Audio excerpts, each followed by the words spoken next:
Hey, what's going on, guys? So, I'm definitely catching a cold here today, so I'm feeling a little sick, but I wanted to do this video regardless, and I want to show you a really cool harmonic concept today that if that's the type of stuff that interests you, I think that you're definitely going to appreciate this stuff today. Okay? So, basically, this is something that I got recently from a friend, a guy that I actually work with or at the music store that I teach at, and he plays mainly keyboards. And, basically what he showed me, because everybody has their own, approach to music and their own comprehension, and sometimes when somebody explains an idea to you, sometimes it makes a lot of sense to you immediately, but sometimes when they explain it to you in their own words, it doesn't always make sense immediately. And when he was explaining it to me, I was kind of picking it up, but I sort of had to kind of think about what he was saying, and then afterwards I kind of played around with the idea of what I thought he was telling me a little bit, and then I came back to him after and talked with him and put it in my own words, and he said that it was basically what he was talking about. So whether it was his original idea or not, who knows, but it's pretty similar to what I think he was telling me. Okay, and basically what this idea is, to put it simply, is this is a very effective method that you can use to easily come up with really cool and interesting harmonic sequences. Okay, and I specifically use the phrase harmonic sequences because what you do with a harmonic sequence once it's essentially been established is kind of up to you. You can use it for more rhythmic or chordal ideas to make actual cool chord progressions, or and use those chord progressions in different types of applications. But you can also use a harmonic sequence to come up with some cool lead or linear lines as well, which I'm going to talk about as well today. And some of the stuff that I'm going to talk about while making points on these things, I've said these types of things in another video, an older video of mine before too. It's titled something like Extremely Nerdy Music Theory Ramble on the 1625 progression, and something like that. Like if you search my channel for 1625, it should come up, and that's another beneficial video. If you've never checked it out, you might want to, but I make a lot of points that are things that I said that were similar in that video, just so you know. Okay, or I'm gonna make those points today. Okay, so like I said, the guy that showed this to me is mainly a keyboard player, and it's interesting because I don't really know the origins of this type of way of thinking about harmony, but I've noticed with a lot of keyboard players, particularly within like the styles of R&B, soul, gospel, there's a lot of great keyboard players that play those styles that oftentimes do this thing where they're just playing these nice chordal like sequences, these nice harmonic flourishes, and it just sounds like they're playing like the most badass like harmonic sequences and movements, or it sounds like they're doing cool chord substitutions, and it's always like, man, like what are these chords? They sound so hip, these motions, these movements, all these things. So I'm not saying that they all do exactly what I'm going to show you today, but it wouldn't surprise me if a lot of what they do is originating from a similar type of concept. And today I'm going to show you how you can basically adapt it for the guitar, but it's essentially the same concept. Okay, so basically I would kind of think of this as like a stacking type of principle, like a harmonic stacking principle. That's essentially how it works, and you can think of harmonic sequences through that sort of lens, as if you're just kind of continuously stacking harmony on top of the harmony that came right before it. Okay, because the first main rule, or the only real rule, or the way that this concept works, because like I said, it actually is pretty simple and straightforward, at least to my own understanding, is you're going to start with a basic chord, and for now we'll just start with basic thing, like some sort of major chord or minor, something that's like stable, like a tonic chord or something, and from there you're going to create a sequence of chords, or a harmonic sequence, and the only really like real rule that you have to follow is whatever chord you come up with next, the root note of that chord has to be a note that was in the previous voicing that came right before it. And notice I used the word voicing, not chord, because that I think is what really truly represents this concept. Because if I had, say, like a C major chord, like say I had like a C major 7, right? And then like the next chord I played after that was some sort of like D chord. So D was the root. Now D in the relation to C is the second, or the 9. So basically what I'm saying is, at least if you're going to be using this concept truly, the only way that you could do that is if you played, again, we had a C major chord. If you had like a C major 9 or something like that, then the 9 would be a note that was actually in the specific voicing that you use. You know what I'm saying? So you might actually have harmonic possibilities where you don't put, like, you play like a C major 7, and then the next chord up, maybe you play like a D minor. Obviously that works, but that's not necessarily 100% exemplifying this concept here. So the actual notes in the previous voicing obviously matter. Okay? And I always like to sort of put a explanation or a justification to this type of stuff using more traditional diatonic examples. Okay? So if we use traditional examples, it's like, say we have like just a regular old C major chord, alright? And then after that you play E minor, alright?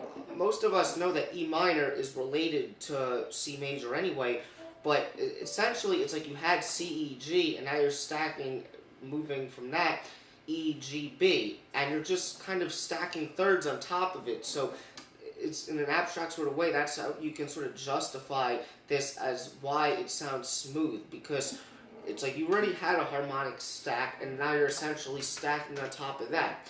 Now with a traditional diatonic harmony, things normally tend to be stacked in thirds, and that's why when you look at diatonic chord progressions, they sound good like that. And that's why, say you have like a C major chord and you're in the key of C, a lot of times, like say you go to a chord that doesn't have the root note that would be the other two notes in the chord, E and G, you could still kind of justify it as if, like, if you did have those extensions in the chord. So for example, if you play like a C major 9, that would really make sense then to go to like a D minor after it, because the D root is kind of being stacked where you kind of left off over here, okay?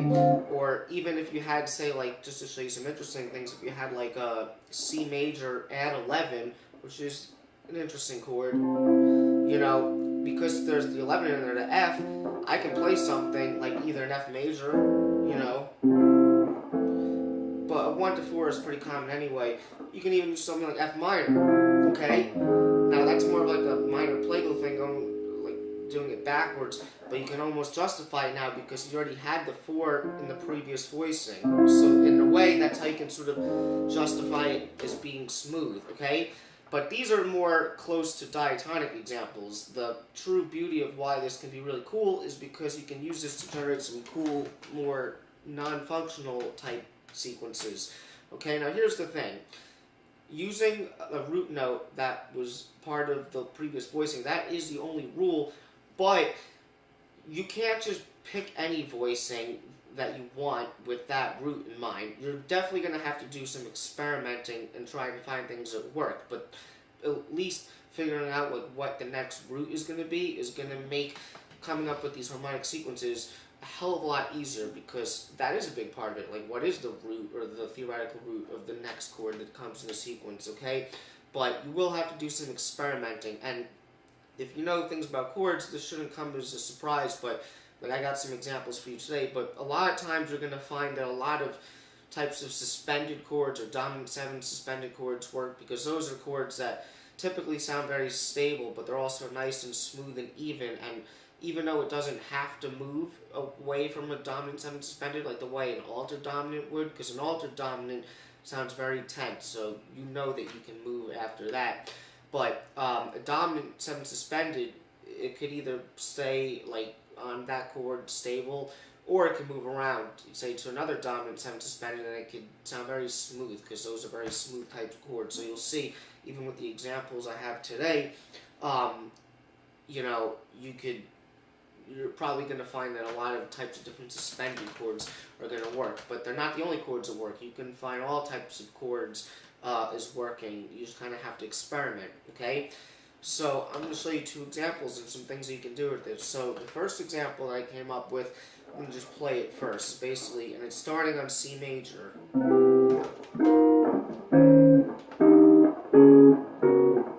Okay? Real nice sequence, okay? And I wasn't even being too conscious of the voicings in a sense right now. I could definitely try different voicings to achieve better voice leading, but it still sounds real cool.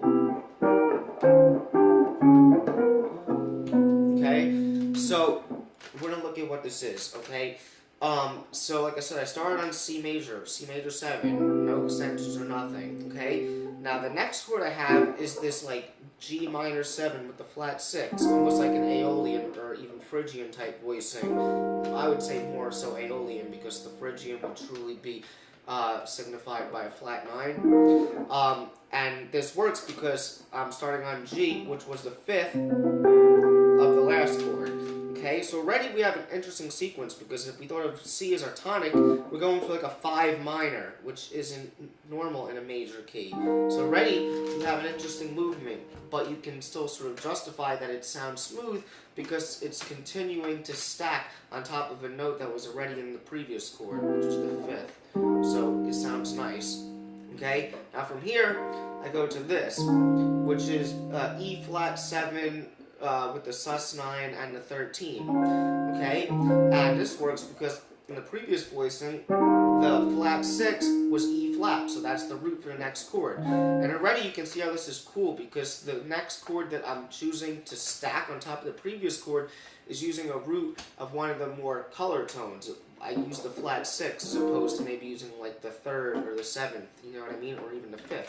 So that's how you can sort of already kind of come up with some interesting movement. So C major 7, G minor 7, flat 6, E flat 7, sus 9, 13. Now from here, I'm going to go to another suspended chord, F7, suspended 9, 13, so essentially the same type of chord, but I'm using a different voicing. And here, because F was the 9 of the E flat chord, so now I'm starting with the root note F.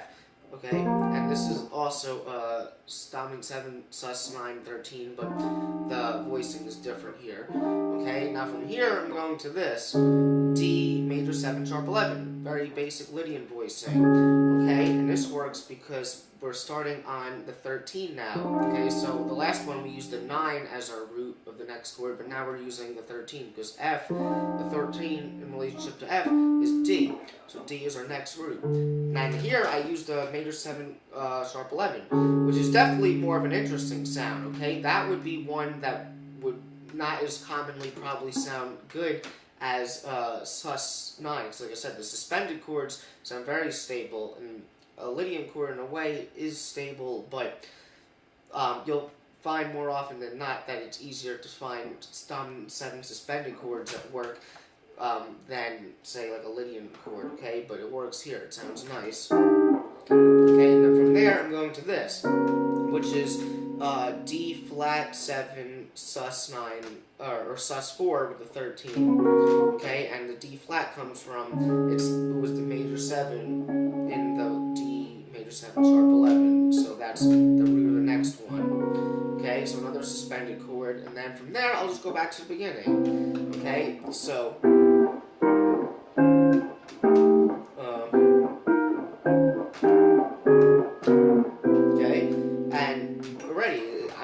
may not be the coolest progression in the world to you, but I think that's an interesting harmonic sequence.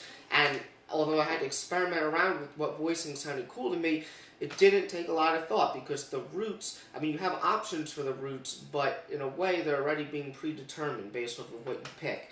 Okay? Now, like I said before, I mean, you can use this to actually make a cool chord progression. You can obviously use that as part of a song or whatever, but you can also use this to make cool lines. Okay? Now, this is something that I said in the other video. This is very important here. This goes for even just regular harmony, and I would definitely pay close attention to this. I've said this in other videos. When you're making lines and taking it through chord changes, it's a very good idea to know how to do that with smooth contour, so that as the line is going, it's not like it always is necessarily ascending. You might ascend for a while and then come down. I like to go from a low range ascend all the way up to a relatively high range and then come down. But let's just say we look at the part where the contour is just continuing to ascend. When it changes chords, you still want to ascend, but you want to go to the next closest note that would work to imply the next chord change so that everything sounds smooth. So over those chords, I came up with a line that was this.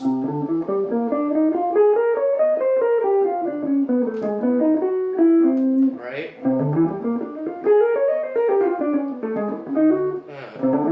Sorry.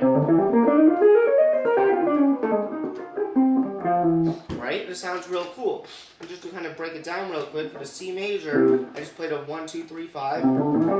Okay, now for this G Aeolian type sound, you call it, I played this. I've used this note to start on because look what we left off at.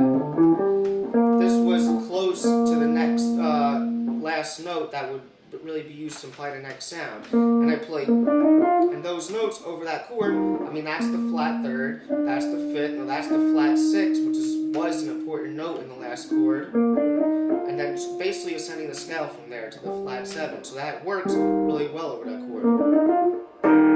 Right? Now from there, I did this. Okay, and for this, so the chord was E flat 7 suspended.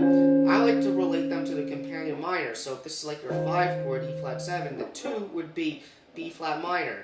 So a lot of times for those chords I like to think minor. So instead of thinking E flat 7, I'll think B flat minor. And those notes are just kind of part of a B flat minor pentatonic shape, at least to me. Flat 7, brute, flat third, 4. Okay, and again, coming from what we had before, like going from here to here, it's smooth contour. I mean, technically speaking, that can be part of B flat minor, or that, depending on, like, because those would be the 6. But going to here is still relatively close, and it sounds good because it's a chord tone. You know, so. Okay, then from there, we go to F7 suspended. So I'm going to do the same thing. Instead of thinking F7, I'm going to think C minor. And I'm just going to, again, think very basic C minor pentatonic. So coming from here, just going down to C minor pentatonic scale. And again, it's little movements like this with small changes that you may not think to play when you're like just playing in the moment, but using ideas like this can help you generate nice voicing like this. Because look at what you have. Like the way those two move down to there, I think is very sophisticated. Right? And then from there, I have D Lydian, so I play, and that's just really part of a D Lydian scale, which is the same thing as B Dorian. I'm just going to sing that as part of a B Dorian type shape. So from the beginning, and then for this chord, I'm going to again play the companion minor, and then we can resolve it to the C major, right? Like I said, obviously, if you had a chord progression that was those chords, obviously you can play that line. But in a similar type thing I said with my 1625 video, I like to think of harmony in ways where you can insert little harmonic pockets where you're inserting in chord changes. So in a scenario where you just had C major, if you were staying on C major for a while, if you played that line, as long as it resolves and comes back to C major, you can play this line and it'll sound like you're implying some really cool chord changes over it, but it's always going to resolve back to the main sound anyway. So that's how it's justified, because like I said in the other video, it's exit and entry path from the C major 7 is the same thing, which is C major. So you can justify it over just a C major chord.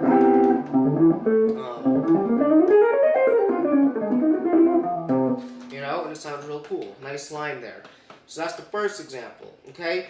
Now the second example, I started with a B flat major chord, alright? And I'm just going to play it first. I'll maybe go through this one a little quicker.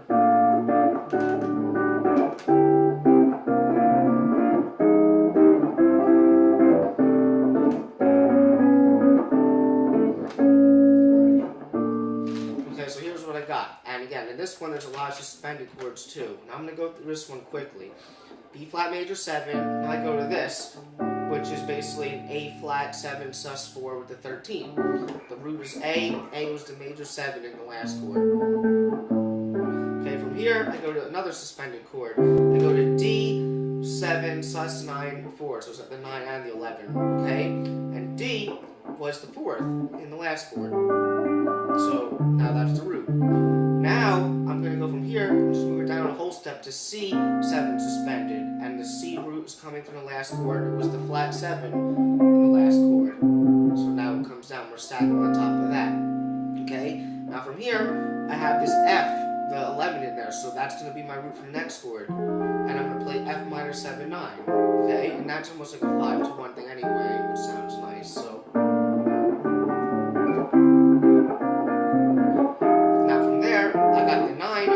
so that G I'm going to use as my root as the next chord. Play another G 7 sus 4 with the 13.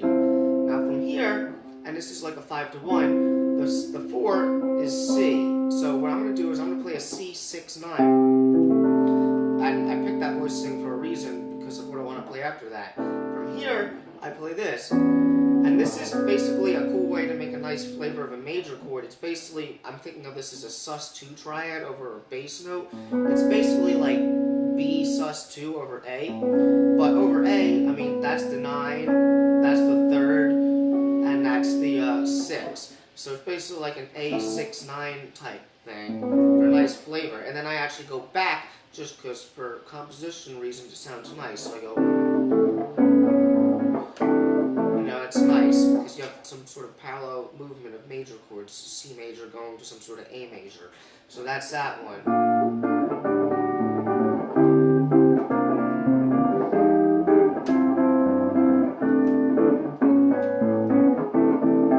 Right? Totally legitimate thing that could be a song right there, but I'm giving it to you here in this video. It's real cool. And with that one, same thing. Now, I wrote a little bit of a linear line. I didn't use all the chords. I think I went up to the 4th chord. So, using B flat major, A sus, D sus, C sus, alright? So, I made this line that was like, right? Basically, really quickly, for the B flat major, I started on the 7th, went up B flat major 7. Then from there, again, it's the smooth contour that makes it sound good. I'm going up to this because for A flat 7 suspended, I'm playing this. And what I'm actually playing here is G major 7 arpeggio, which is a very nice way to imply a suspended sound as you go down a whole step and play the major 7. It's basically like playing the 4 chord over the theoretical 5. Like if A is like your mixolydian, I'm playing like G Lydian or G major 7 over it, so you can get a nice suspended sound that way. Okay, so and then from there we go to D sus, which again, if I think the companion minor of the 5 chord, which is D, it would be A minor. So from there, I'm going. That's basically just ascending an A minor pentatonic scale. And then from there we go on a whole step because we have C7 suspended, and again the companion minor of that would be G minor. So coming from there, I'm just kind of going down a G minor type sound, flat 3rd, root, 5th, 4th. Okay, so also in a way pentatonic. All right, and that sounds really cool. If you were even just if you had a scenario that was just B flat major 7, or maybe something that was like going from the B flat major to A minor.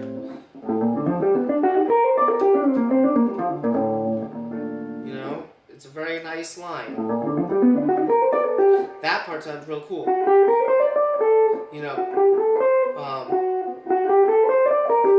The way those notes switch, because you had this, that was over there, and then it goes there. So little subtleties like this. Again, you wouldn't necessarily think to make a line that had small changes in that, but when you think about them harmonically in this case, and you have an already preconceived harmonic sequence that you generate to kind of determine like how you're going to make these lines, now all you have to do is work them out and figure out how you can make lines like this that have smooth contour. And again, don't underestimate the smooth contour because that is one of the most important elements to making these lines sound good.